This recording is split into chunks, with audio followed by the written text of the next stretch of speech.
Hello everyone, welcome और welcome back to my channel. आज का वीडियो होने वाला है एक व्लॉग। तो आज है मेरा बर्थडे, आज है 14 सितंबर। 13 तारीख रात की ट्रेन से हम आ गए थे कटरा वैष्णो देवी, क्योंकि इस बार मैं चाहती थी अपना बर्थडे बहुत ही सुकून से मनाना। हर बार हम केक काटते हैं, बहुत धूम धड़ाका पार्टी होती है, इस बार मैं वो नहीं चाहती थी। आई नीड सम सुकून। तो मैंने सोचा क्यों ना माता के दरबार में चले जाएँ। और यहाँ पे हम रुके थे सरोवर पैट्रिको, एक अच्छा होटल है ये। आप अगर कभी वैष्णो देवी आए हैं आप कंसीडर कर सकते हैं इस होटल को। और रूम टूर दे देती हूँ मैं आपको इसका। और अच्छा खासा स्पेस था इसमें और काफ़ी कंफर्टेबल भी था। और इसके बाद हमें लगी थी भूख, तो हमने ब्रेकफास्ट मंगवाया। और इसके बाद हमने मंगवाई थी अयांश के लिए खिचड़ी, जो कि अयांश ने थोड़ी सी खाई। और हम फ्रेशन अप हुए और अपने आउटफिट चेंज किए और हम लोग पहुंच गए मार्केट घूमने के लिए। हम पैदल गए, हमने सोचा क्यों ना थोड़ा मार्केट एक्सप्लोर किया जाए अगर हम एक दिन यहाँ स्टे कर रहे हैं तो यहाँ से व्यू बहुत ही अच्छा था। ये खूबसूरत सा शैंडलियर था, इसके नीचे माता की मूर्ति लगी हुई थी और जो काफ़ी अच्छा लग रहा था दिखने में। इसके बाद हम लोग मार्केट गए, हमने लंच किया वहीं पे।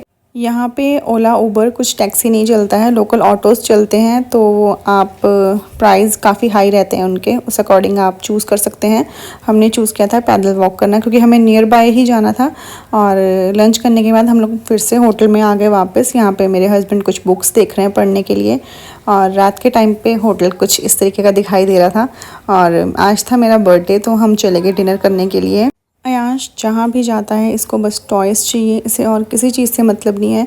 यहाँ भी ये टॉयज़ लेके बैठा हुआ था। हम लोगों ने अपना डिनर एंजॉय किया। माता रानी के दरबार में आपको 12 महीने रश मिलेगा। यहाँ भी नथु स्वीट्स पे इतना भीड़ थी, इतने लोग थे यहाँ पे।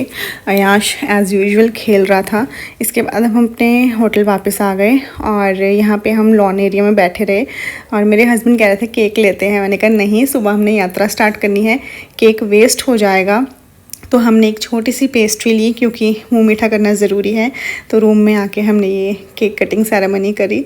और अयांश काफ़ी हैप्पी डांस कर रहा था यहाँ पे। अयांश बहुत खुश होता है हम जब भी कहीं आउटिंग पे जाते हैं या हम हॉलीडेज़ पे जाते हैं। Ayansh was very happy. इसके बाद अयांश और उसके पापा खेलने लग गए, जो अयांश टॉयज़ लेके आया था उनके साथ। और अर्ली मॉर्निंग हम उठे, हम गए रजिस्ट्रेशन काउंटर पे। रजिस्ट्रेशन करवाना बहुत ज़रूरी है यात्रा के लिए, उसके बिना आप यात्रा स्टार्ट नहीं कर सकते। 8:15 बजे हम फर्स्ट चेक पॉइंट पे पहुंच गए थे। यहाँ पे अच्छी खासी भीड़ थी। इसके बाद हमने अपनी यात्रा स्टार्ट करी। तो हमने पहले डिसाइड किया था कि हम प्रैम लेंगे, बट फिर अयांश के पापा ने कहा कि प्रैम वाला बहुत तेज़ भागेगा और मुझे उसके साथ जाना पड़ेगा और तुम अकेले पीछे रह जाओगे, तो मैं उसको लेके जाऊंगा। इंसान का खुद का चढ़ना बहुत मुश्किल हो जाता है चढ़ाई पे, पर अयांश के पापा उसको लेके गए। तो हम एक जगह पे रुके, रास्ते में अयांश ने ढेर सारी चीज़ें ले ली थी। यहाँ पे हमने ब्रेकफास्ट किया, तो साथ ही हमने यहाँ पे देखा खूबसूरत सा नज़ारा। यहाँ से कटरा दिख रहा था और अच्छी खासी गर्मी थी यहाँ पे अभी। और जैसे जैसे हम हाइट पे पहुँचते रहे तो गर्मी जाती रही और ठंड सी महसूस होने लग गई। आफ्टर दैट हम लोग पहुँच गए थे 11:30 बजे बैटरी कार काउंटर पे। हमने सब कुछ ऑनलाइन रजिस्ट्रेशन करवाया हुआ था, क्योंकि हमें पता था बच्चे के साथ जाना है तो एक कंफर्ट होना चाहिए, कंफर्टेबल जर्नी होनी चाहिए। और हमें बैटरी कार मिल गई। हम लोग चले गए भवन की ओर। 20 से 25 मिनट लगे हमें भवन पहुंचने में। और यहाँ पे आके नज़ारा इतना सुंदर था, कोहरा लगा हुआ था, बहुत ही अच्छा, हल्की हल्की ठंड महसूस हो रही थी यहाँ आके। तो हमने यहाँ पे लंच किया सागर रत्न में। बहुत अच्छा खाना मिलता है, अगर आप जा रहे हैं वहाँ तो वहीं का खाना ट्राई कीजिए, अफोर्डेबल भी है और टेस्टी भी है। और फिर इसके बाद हम गए वैष्णवी भवन, जहाँ पे हमारी बुकिंग थी। वहाँ से कुछ इस तरीके का नज़ारा दिख रहा था भवन का। तो हमने 2 महीने पहले बुकिंग करवा ली थी, 14 जुलाई को।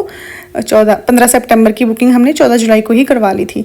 तो मैं आपको सजेस्ट करूँगी, अगर आपको यहाँ पे रूम चाहिए तो आप 2 महीने पहले बुक करवाएं। और रूम था जो वो भी काफ़ी अच्छा खासा था। यहाँ माता वैष्णो देवी के दरबार में अगर आपको ऐसे कंफर्टेबली रहना मिल जाए तो सोने पे सुहागा है। मैं खुद को बहुत लकी मानती हूँ कि मुझे ये अपॉर्चुनिटी मिली कि मैं यहाँ पे रुकी रात को इतने कंफर्ट के साथ। और ये रूम मुझे मिला था 950 रुपीज़ इसका टैरिफ था, बट टैक्सेस लगा के ये 1100 का पड़ गया था। तो आप देख सकते हैं माता वैष्णो देवी की ऑफिशियल वेबसाइट पे, उनका सर्वर थोड़ा स्लो चलता है पेमेंट के टाइम पे, तो आप उसका थोड़ा ध्यान रखिएगा। और अच्छा खासा रूम था, काफ़ी डिसेंट, स्पेस बहुत अच्छा था और 24 आवर हॉट रनिंग वाटर था। इसके बाद हमने दर्शन किए और आगे वापस रूम में। थोड़ी भूख लगी थी तो हम रास्ते में अपने लिए स्नैक्स लेते हुए आए और इसके बाद रात हो गई थी तो हमने देखा अपनी बालकनी से सुंदर सा भवन का नज़ारा जो कि प्राइसलेस था।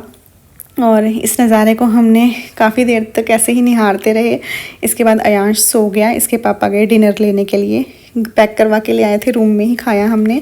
और सुबह उठे तो उठते ही देखा ये सुंदर सा नज़ारा और फिर हम तैयार हुए और निकल गए भैरव मंदिर के लिए।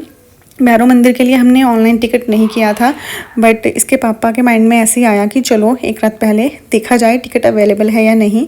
तो इन्होंने एक रात पहले ऑनलाइन टिकट कर दिया और बहुत अच्छा हुआ कि हमने एक दिन पहले टिकट कर लिया था, क्योंकि जब हम सुबह उठे हैं टिकट काउंटर पे कम से कम 150-200 लोग थे।